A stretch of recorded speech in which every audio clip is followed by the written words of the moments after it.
Got you some toilet paper and flyers from Mother's Day. Paper and flyers. Yep. We'll leave them right here. All right, there's those flower pots. Oh, thanks. Here, put this. You got you something else? Well, you said you. After you did, oh look there.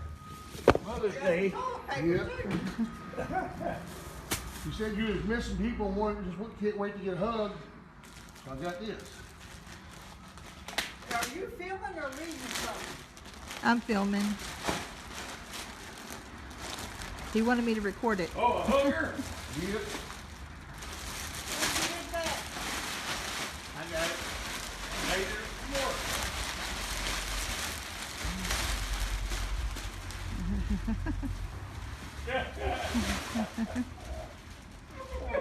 Make me cry. Can you breathe? I can breathe. Okay. I love you. We're gonna start. You're making me cry now. I can breathe. It's half a hug. I'm going to Heck yeah, let me have one of them hugs too. I love you. Love you. You're a very ingenious fella. Go in there and out of the light. Huh? It's hard to see. Love you all. Love you too. Ready, buddy? Where are you? Oh my. Ain't that wonderful?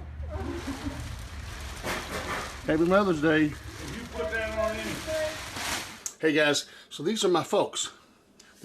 This is December, and they're still in their house. Well, they don't even sit outside. They're inside. They're like shut-ins, like a lot of people their age. They're mid-70s. They're not in great health. They've been riddled with respiratory issues. Dad's had lung cancer and survived it. Had part of his lung removed. Diabetes. They both have diabetes. They're, you know, just in the category where they're just afraid of the COVID. So if you don't think that COVID's real, and that's fine. Or if you're panicked about it, that's fine. But if you don't think that COVID's real, just realize that the fear of COVID is real for our elderly group. The fear of COVID is real.